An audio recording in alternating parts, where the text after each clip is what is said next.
एक और हमारे पास क्लॉज है जिसको हम कहते हैं हैविंग क्लॉज। जैसे वेयर क्लॉज है वैसे ही हैविंग क्लॉज है। हैविंग क्लॉज जैसे वेयर क्लॉज कंडीशन लगाने का काम करता है, वैसे हैविंग क्लॉज भी कंडीशन लगाने का काम करता है। लेकिन इन दोनों में अंतर यह है कि वेयर डायरेक्ट एसक्यूएल क्वेरीज को फिल्टर करता है और हैविंग ग्रुप बाई से आए हुए रिकॉर्ड्स को फिल्टर करता है।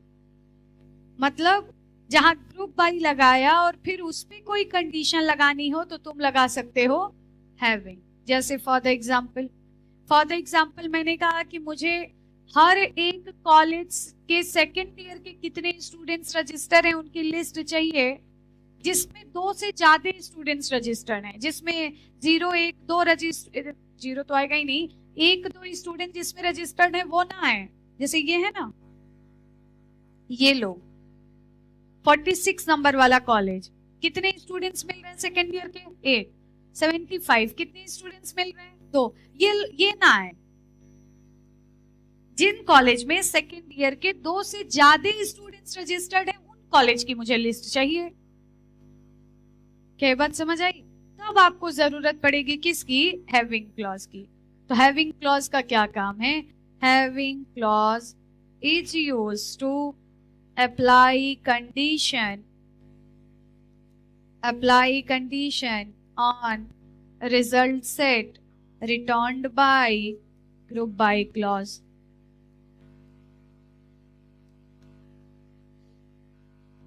उस रिजल्ट सेट पे कंडीशन लगाएगा जो ग्रुप बाय क्लॉज के थ्रू रिटर्न किए गए हैं। If you want to filter the records, if you want to filter the records returned by group by group by clause having clause is used। क्या syntax है इसको use करने का? Syntax है इसको यूज करने का, पहले लिखिए सेलेक्ट, फिर लिखिए कॉलम लिस्ट या जो भी लिखना है वो लिखिए, फिर लिखिए फ्रॉम, फिर लिखिए टेबल का नाम, फिर लिखिए वेयर, वेयर के बाद लिखिए कंडीशन, फिर लिखिए ग्रुप बाय, फिर ग्रुप बाय के बाद लिखिए कॉलम का नाम, कॉलम के नाम के बाद लिखिए हैविंग, और फिर हैविंग के बाद लिखिए कंडीशन, फिर जरूरत पड़े तो लास्ट में लिखिए ऑर्डर बाय, और कॉलम का नाम लिख के लगा दीजिए असेंडिंग डिसेंडिंग ऐसे।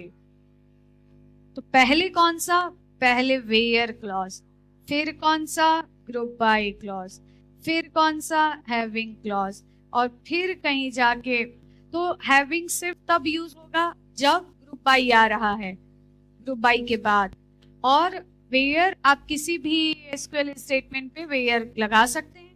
वेयर टेबल के रिकॉर्ड्स को फिल्टर करता है और हैविंग ग्रुप बाय से आए हुए रिजल्ट पे फिल्टरेशन का काम करता है। अब यहाँ एक इम्पोर्टेंट बात यह है कि सेम बाकी कंडीशन वही है, ऑपरेटर वही है, सब वही चीजें यूज होंगी, लेकिन अंतर इतना सा है कि नोट करने वाली इसमें बात यह है कि वेयर के थ्रू आप किसी भी कॉलम पे कंडीशन लगा सकते हैं, जबकि हैविंग के थ्रू आप किसी भी कॉलम पे कंडीशन नहीं लगा सकते।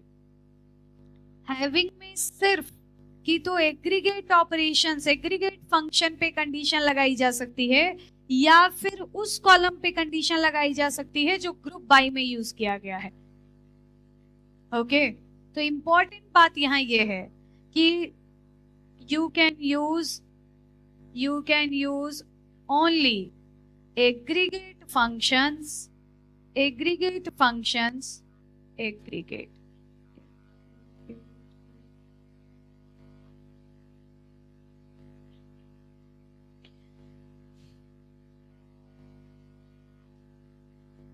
you can use only aggregate function and aggregate function in the aggregate function and the column that is used in group by to apply condition via having clause। having clause के द्वारा आप सिर्फ aggregate functions के ऊपर condition लगा सकते हैं या फिर सिर्फ उस कॉलम पे कंडीशन लगा सकते हैं जिस कॉलम को ग्रुप बाय क्लॉज में यूज किया गया है, और किसी भी कॉलम पे आप हैविंग के थ्रू कंडीशन नहीं लगा सकते, जबकि वेयर के थ्रू आप किसी भी कॉलम पे कंडीशन लगा सकते हैं। समझे क्या? बहुत ही इंपॉर्टेंट ये ग्रुप बाय और हैविंग है। अक्सर आप प्रोजेक्ट्स में रिपोर्ट्स वगैरह बनाया करेंगे जहाँ पे एक कंक्लूडेड लाइक रिजल्ट टाइप का दिखाना होगा कि इस डेटा में से इतना ये है, उतना ये है, ऐसा है। तो जब भी आपको एक ऐसा एनालिटिक्स जिसको हम कहते हैं, तो जब भी आपको एक एनालिटिक्स दिखानी होगी अपने डेटा की, तो आपको इन फंक्शंस की जरूरत पड़ेगी। समझे क्या? तो जिसको हम लोग रिपोर्ट्स तो बहुत सारे तरीके के हो सकते हैं, बट एनालिटिक्स कहते हैं उसको जो कंक्लूडेड इंफॉर्मेशन है एक बड़े डेटा से। तो जब भी आपको किसी भी प्रोजेक्ट में एनालिटिक्स दिखाने की जरूरत होगी, आपको ग्रुप बाय, एग्रीगेट फंक्शंस, इन सब की जरूरत पड़ेगी, क्योंकि हर बिजनेस के अंदर लोग देखना चाहते हैं कि हमने जो रिकॉर्ड सेव किया उसमें इतना इस टाइप का डेटा है, इतना इस टाइप का डेटा है, बेस्ड ऑन दैट हम कुछ कंडीशन वंडीशन लगा रहे हैं। तो इस तरीके की चीजों को करने के लिए ग्रुप बाय, हैविंग और इन सब की जरूरत पड़ती है। ध्यान देंगे, वेयर और हैविंग दोनों को कंडीशन लगाने में यूज किया जाता है, लेकिन अंतर क्या है? अंतर है वेयर क्लॉज के थ्रू आप किसी भी कॉलम के ऊपर कंडीशन लगा सकते हैं, जबकि हैविंग के थ्रू आप किसी भी कॉलम के ऊपर कंडीशन नहीं लगा सकते। सिर्फ लगा सकते हैं किस पे? एग्रीगेट, किसी भी कॉलम पे एग्रीगेट फंक्शन लगा लीजिए और उस पे कोई भी कंडीशन लगा लीजिए, या फिर आप उस कॉलम को कंडीशन में यूज कर सकते हैं जिस कॉलम के आधार पे ग्रुपिंग की गई है, मतलब जिसको ग्रुप बाय में यूज किया गया। Are you getting the point? तो अब मैंने अगर एक ये बोला, हमने कहा तो find total number of second year student, अब एक ये return list of college, return list of college where more than two student of second year is registered। मुझे उनका रिकॉर्ड, उन कॉलेजेस की लिस्ट रिटर्न करनी है जिन कॉलेजेस से सेकेंड ईयर के 2 से ज्यादा स्टूडेंट्स रजिस्टर किए गए हैं। समझे क्या? अब क्या करना, ये आपको समझ आ रहा है? अब ऐसे आपको दिया जाएगा क्वेश्चन और उसमें फिर आपको समझना पड़ेगा कहाँ मैं ग्रुप बाय लगाऊं, कहाँ मैं हैविंग लगाऊं ना लगाऊं, वेयर लगाऊं, क्या करूं। Is it okay? क्या लिखना पड़ेगा? सेम वही है। क्या चाहिए?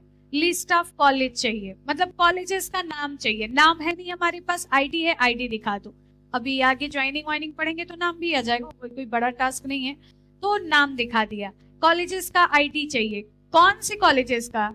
जिनमें 2 से ज्यादा, अब 2 से ज्यादा हैं कि कितने हैं वो काउंट करने के बाद पता चलेगा। तो ये बात तो बात की हो गई। हेलो,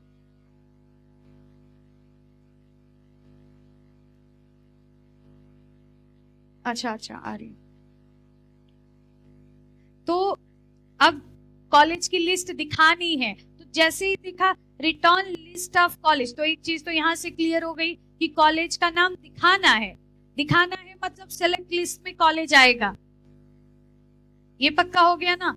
फिर लिखा वेयर मोर देन 2 स्टूडेंट, तो मोर देन 2 कहीं कॉलम में रखा तो नहीं गया कि इस कॉलेज से इतने, इस कॉलेज से उतने, वो तो काउंट करना पड़ेगा। और हर कॉलेज में कितने हैं काउंट करना है, तो सिंपल सी बात है ग्रुप बाय लगानी पड़ेगी। किसके आधार पे? कॉलेज के आधार। तब जाके कॉलेजेस के आधार पे अलग अलग ग्रुप्स बनेंगे और उन पे काउंट लगा के हम टोटल कितने स्टूडेंट्स है वो निकाल लेंगे। अच्छा, ये भी लिखा है स्टूडेंट्स ऑफ सेकेंड ईयर, तो हमें लगता है कि सिर्फ सेकेंड ईयर का डेटा हमें चाहिए। ये तो हमने स्टोर किया हुआ है कि कौन सा स्टूडेंट सेकेंड ईयर का है, कौन सा तो मतलब हम ये सब काम करने से पहले सिर्फ सेकेंड ईयर का डेटा निकाल लें, मतलब ईयर के सेकेंड ईयर पे वेयर का कंडीशन लगा लेंगे, तो सिर्फ वो रिकॉर्ड रिटर्न होगा जिनके ईयर कॉलम में सेकेंड ईयर। फिर वो जितने सेकेंड ईयर का डेटा आया उसमें कॉलेज के आधार पे ग्रुप बाय लगा लेंगे। समझे क्या? जितना सेकेंड ईयर का डेटा आया उसमें कॉलेज के आधार पे क्या कर लेंगे, ग्रुप बाई लगा लेंगे और हर ग्रुप के अंदर total number of rose count कर लेंगे। और फिर बोल रहा है कि सिर्फ वो दिखाइए जहां मोर देन 2 स्टूडेंट्स है, मतलब जिस ग्रुप में 2 से ज्यादा स्टूडेंट्स आए हैं, जिस ग्रुप में 2 से ज्यादा रोज आई हैं, सिर्फ वही चाहिए। इसका मतलब काउंट एस्ट्रिक के ऊपर आपको कंडीशन हैविंग का कंडीशन लगाना पड़ेगा। कैसे? तो सबसे पहले मुझे लिखना पड़ेगा सेलेक्ट। अगर सिर्फ कॉलेजेस की लिस्ट चाहिए, टोटल स्टूडेंट्स नहीं चाहिए, तो सिर्फ कॉलेज भी लिख सकते, सिर्फ कॉलेज लिख दिया। वैसे काउंट दिखा दे तो ज्यादा अच्छा रहेगा, देख के समझ आएगा कि 2 वाले नहीं दिख रहे हैं, 1 वाले नहीं दिख रहे हैं। अब फिर लिखेंगे फ्रॉम, कहां से हमें सेलेक्ट करना है, टीबीएल। सिर्फ सेकेंड ईयर से चाहिए तो पहले वेयर, क्या ईयर की वैल्यू क्या होनी चाहिए, सेकेंड होनी चाहिए। फिर ग्रुपिंग कर देंगे, तो ग्रुप बाय किस कॉलम के आधार। अब जब हमने इतना एग्जीक्यूट किया तो हर कॉलेज से टोटल नंबर ऑफ स्टूडेंट्स आ रहे हैं, सारे 1-2 वाले भी आ रहे हैं। 1-2 को गायब करना है तो क्या करेंगे, अब मेरी एक बात समझना, ऐसा तो हमने लिख दिया एज के बाद लिख दिया टोटल, तो ये तुम टोटल नाम का कॉलम नहीं है, ये सिर्फ दिख रहा है, इसका कोई फिजिकल एग्जिस्टेंस नहीं है। तो तुम ऐसा नहीं लिख दोगे where total is greater than 2, no, because total is not a column, ये सिर्फ एलियासिंग है, सिर्फ देखने के लिए है ये, इसका कुछ फिजिकल एग्जिस्टेंस नहीं है कि उस पे फिल्ट्रेशन लगेगा। तो क्या लिखना पड़ेगा, हैविंग। और हैविंग के अंदर कंडीशन किस पे लगानी पड़ेगी, टोटल रोज पे, मतलब लिखना पड़ेगा count asterisk is greater than, क्या होना चाहिए, are you getting the point. तो हैविंग में एग्रीगेट फंक्शन के ऊपर कंडीशन लगाया जा सकता है, वेयर में एग्रीगेट फंक्शंस के ऊपर कंडीशन नहीं लगाया जा सकता। समझे क्या? किसको खोज रहे हो मोहन मिश्रा? तो अभी हम रिटर्न करेंगे, तो अब देखिए 2-1 वाले नहीं दिख रहे हैं, अब सिर्फ 3-4 उससे बड़े वाले दिख। समझ आ रही बात? ये समझ आया क्या? Order by group by having, pack करिए पैक करिए।